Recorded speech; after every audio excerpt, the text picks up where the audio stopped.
ಈಗ ಯಾವ ಪರಿಸ್ಥಿತಿ ಆಗ್ತಾ ಇದೆ ಅಂತಂದ್ರೆ ಯಾರಿಗೆ ಸಿಗ್ತಾ ಇದೆಯೋ ಅವರೇ ಒಂದು ರೀತಿಯಾಗಿ ಲಕ್ಕಿ ಫೆಲೋಗಳು ಅಂತ ಅನ್ನೋ ಪರಿಸ್ಥಿತಿ ಆಗ್ಬಿಟ್ಟಿದೆ. ಯಾಕೆ ಅಂತಂದ್ರೆ ಕೆಲವ್ರಿಗೆ ಸಿಗ್ತಾ ಇದೆ, ಕೆಲವ್ರಿಗೆ ಸಿಗ್ತಾ ಇಲ್ಲ. ಈ ನಿಟ್ಟಿನಲ್ಲಿ ಹೊಸ ಪ್ರಯತ್ನಗಳನ್ನೆಲ್ಲ ಮಾಡ್ತಾ ಇದ್ದೀವಿ ಅಂತಿದ್ದಾರೆ. ಗ್ಯಾಸ್ ಇದ್ರೆ ಹೊಸ ಪ್ರಯತ್ನಗಳಾಗತ್ತೆ, ಗ್ಯಾಸೇ ಇಲ್ದಿದ್ರೆ ಎಲ್ಲಿಂದ ಪ್ರಯತ್ನ ಆಗುತ್ತೆ. ಈಗ ಸಮಸ್ಯೆ ರಾಜ್ಯದಲ್ಲಿ ಗ್ಯಾಸ್ ಟ್ರಬಲ್ ಅಂತೂ ಆಗ್ತಾ ಇದೆ, ಅದರಲ್ಲಿ ಅನುಮಾನನೇ ಬೇಡ. ಇನ್ನೊಂದು ವಾರ ಗ್ಯಾಸ್ ಟ್ರಬಲ್ ಫಿಕ್ಸು ಅಂತ ಹೇಳ್ತಾ ಇದ್ದಾರೆ. ಕೆಲವರಿಗೆ ಲಾಭ ಮಾಡ್ಕೊಳ್ಳೋಕ್ಕೆ ದಂಧೆಯಾಗಿ ಮಾಡ್ಕೊಂಡಿದ್ದಾರೆ. ಹೋಟೆಲ್ಗಳಿಗೆ ಸದ್ಯಕ್ಕೆ ಗ್ಯಾಸ್ ಇಲ್ಲ ಅಂತ ಹೇಳ್ತಾ ಇದ್ದಾರೆ. ಕೆಲವು ಹೋಟೆಲ್ಗಳಿಗೆ ಸಮಸ್ಯೆ ಇಲ್ಲ, ಕೆಲವು ಹೋಟೆಲ್ಗಳು ಈಗಲೂ ಕೂಡ ನಡೆಸ್ತಾ ಇದ್ದಾರೆ. ಮತ್ತೆ ರಾಜ್ಯ ಸರ್ಕಾರ ಈಗ ಕೈ ಚೆಲ್ಲಿದೆ. ರಾಜ್ಯದ ಹೋಟೆಲ್ಗಳಿಂದ 30,000 ಗ್ಯಾಸ್ಗೆ ಬೇಡಿಕೆ ಇದ್ದಿದ್ದು ಕೇವಲ 1,000 ಸಿಲಿಂಡರ್ಗಳು ಮಾತ್ರ ಪೂರೈಕೆ ಆಗ್ತಾ ಇದೆ. ಕೇವಲ 1,000 ಮಾತ್ರ ಪೂರೈಕೆ ಆಗ್ತಾ ಇರೋದು. ಹೋಟೆಲ್ಗಳು ಪರ್ಯಾಯ ವ್ಯವಸ್ಥೆಯನ್ನ ಮಾಡಿಕೊಳ್ಳೋದು ಸೂಕ್ತ ಅಂತಿದ್ದಾರೆ. ಈಗಷ್ಟೇ ಅಲ್ಲ, ಪರ್ಮನೆಂಟ್ ಆಗಿ ಅದಕ್ಕೆ ಪರ್ಯಾಯ ವ್ಯವಸ್ಥೆಯನ್ನ ಮಾಡಿಕೊಳ್ಳೋದೇ ಸೂಕ್ತ. ಕಾರಣ ಇನ್ನೂ ಗ್ಯಾಸು ತೈಲ ಅನ್ನೋಂಥ ಡಿಪೆಂಡ್ ಆಗೋದು ಸ್ವಲ್ಪ ಕಡಿಮೆ ಆಗಬೇಕು. ಆಹಾರ ಮತ್ತು ನಾಗರಿಕ ಪೂರೈಕೆ ಸಚಿವ ಮುನಿಯಪ್ಪನವರು ಈ ಮನವಿಯನ್ನ ಮಾಡಿಕೊಂಡಿದ್ದಾರೆ. 25% ಕಡಿಮೆ ಬರಬೇಕು, ಖರ್ಚು ಮಾಡೋದು ಮಿತಿ ವ್ಯಯ ಮಾಡಬೇಕು. ಉಳಿದಂಥದ್ದು ಹೋಟೆಲ್ ಬಹಳ ಮುಖ್ಯವಾದಂಥ ವಿಷಯ ಆದರೂ ಕೂಡ ನಾವು ಎಲೆಕ್ಟ್ರಿಕ್ ಸ್ಟವ್ನ ಉಪಯೋಗಿಸಿದೆ ಅಂತ ಮೊನ್ನೆನೂ ಹೇಳಿದ್ದೀನಿ, ಇವತ್ತು ಅವ್ರಿಗೆ ಹೇಳ್ತೀನಿ. ಹೋಟ್ಲ್ ಮಾಲೀಕರಿಗೆ ಅವಕಾಶ ಇದೆ, ಅವರು ಎಲೆಕ್ಟ್ರಿಕ್ ಸ್ಟವನ್ನು ಉಪಯೋಗಿಸ್ಬೇಕು. ಅವೈಲಬಿಲಿಟಿ ಎಷ್ಟು ಉಳಿದೆ, ಈ ಎಸೆನ್ಷಿಯಲ್ ಸರ್ವಿಸಸ್ ಬಿಟ್ಟರೆ ಇನ್ನು 1,000 ಸಿಲಿಂಡ್ರು ಒಂದು ದಿನಕ್ಕೆ ನಮಗೆ ಅವಕಾಶ ಇದೆ. ಇದನ್ನು ಎಂಟೈರ್ ಹೋಟ್ಲ್ ಇಂಡಸ್ಟ್ರಿ ಅವರಿಗೆ ಕೊಡ್ತೇವೆ. ಅವ್ರಿಗೊಂದು ಅಸೋಸಿಯೇಷನ್ ಇದೆ ಮತ್ತು ಡಿಸ್ಟ್ರಿಬ್ಯೂಟರ್ ರಿಜಿಸ್ಟ್ರು ಇವೆಲ್ಲ ಇದೆ, ಹೋಟೆಲ್ಸ್ ರಿಜಿಸ್ಟ್ರೇಷನ್ ಕೂಡ ಇದೆ. ಇದನ್ನು ಆಧಾರಪಟ್ಟು ಏನಲ್ಲಿ ಸರ್ವಿಸ್ ಮಾಡೋರ್ಗೆ ಊಟ ಮಾಡ್ಕೊಳ್ಳೋಕೆ ಅವಕಾಶ ಆಗ್ಬೋದು ಅಂತ ಅನಿಸುತ್ತೆ ನನಗೆ. ಯಾಕಂದರೆ ಆ ಸರ್ವಿಸ್ ಮಾಡೋರು ಊಟಕ್ಕೆ ಎಲ್ಲಿ ಹೋಗೋಕ್ಕಾಗಲ್ಲ. ಒಂದು ವಾರ ಇದನ್ನು ಸುಧಾರಿಸ್ಕೊಂಡ್ರೆ ಬಹುತೇಕ ಮೂಮೆಂಟ್ ಚೆನ್ನಾಗಿದೆ. ನಮಗಿನ್ನೂ ಹೆಚ್ಚಿನ ಹಡಗುಗಳು ಬರೋದಿದೆ. ಅದರ ಮುಖಾಂತರ ಮುಂದಿನ ವಾರದಿಂದ ಸುಧಾರಿಸ್ತೀವಿ ಅಂತ ಆಶಾಭಾವನೆಯಿಂದ ಇದ್ದೀವಿ. ಆದ್ದರಿಂದ ನಾನು ಅಪೀಲ್ ಮಾಡ್ತೀನಿ, ಬಹಳ ವಿಶೇಷವಾಗಿ ಸ್ವಲ್ಪ ಎಲ್ಲ ಸುಧಾರಿಸಿದ್ರು ಹೋಟ್ಲು ಅಸೋಸಿಯೇಷನ್ಗೆ ಅಥವಾ ಹೋಟ್ಲು ಮಾಲೀಕರಿಗೆ ಏನೂ ಇಲ್ಲ ಅಂತ ಹೇಳಿದ್ದಕ್ಕೆ ಅಟ್ಲೀಸ್ಟ್ ಅವ್ರು ಕೆಲಸ ಮಾಡೋರಾದರೂ ಊಟ ಮಾಡಿಕೊಂಡ್ಲಿ ಈ ವಾರ. ಅದಾದಮೇಲೆ ಇಂಪ್ರೂವ್ಮೆಂಟ್ ಆಗಲೇ ಆಗ್ತದೆ ಅಂತ ನಾನು ಆಶಾಭಾವನೆ ಹೊಂದಿದ್ದೀನಿ. ಅಂದರೆ ಅವರು ಒಂದು 20 ನನ್ನ ಸಹೋದ್ಯೋಗಿ ಈಗ ಪ್ರಕಾಶ್ ಡಿ ರಾಂಪುರ್ ನನ್ನ ಸಂಪರ್ಕಕ್ಕೆ ಸಿಗ್ತಾ ಇದ್ದಾರೆ. ಪ್ರಕಾಶ್, ಮುಖ್ಯವಾಗಿ ಇದು ಸರಿಯಾದ ಸಮಯ.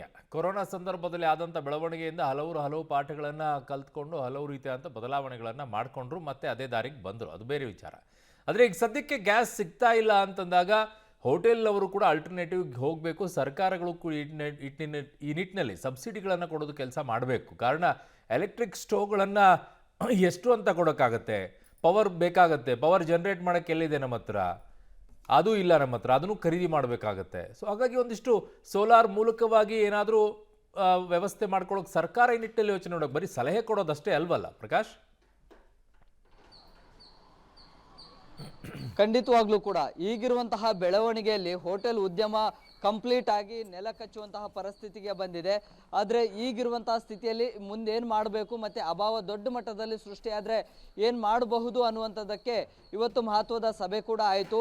ಆದರೆ ಆರಂಭದಿಂದಲೂ ಕೂಡ ಹೋಟೆಲ್ಗಳಿಗೆ 30% ಅಂದರೆ 30,000 ಸಿಲಿಂಡರ್ಗಳ ಪೂರೈಕೆ ಆಗ್ತಾ ಇತ್ತು. ಪ್ರತಿ ದಿನ ಒಂದು ದಿನಕ್ಕೆ 30,000 ಸಿಲಿಂಡರ್ಗಳ ಪೂರೈಕೆ ಆಗ್ತಾ ಇತ್ತು.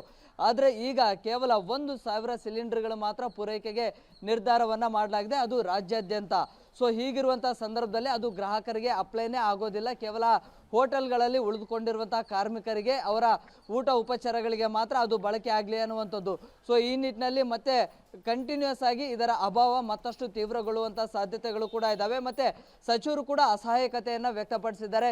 ಇನ್ನೂ 1 ವಾರಗಳ ಕಾಲ ಹೊಂದಿಕೊಂಡೇ ಹೋಗುವಂತಹ ಪರಿಸ್ಥಿತಿ ಇದೆ ಅನ್ನುವಂಥದ್ದನ್ನು ಕೂಡ ಹೇಳ್ತಾರೆ. ಸೊ ಅಲ್ಲಿಗೆ ಒಂದು ಸ್ಪಷ್ಟ.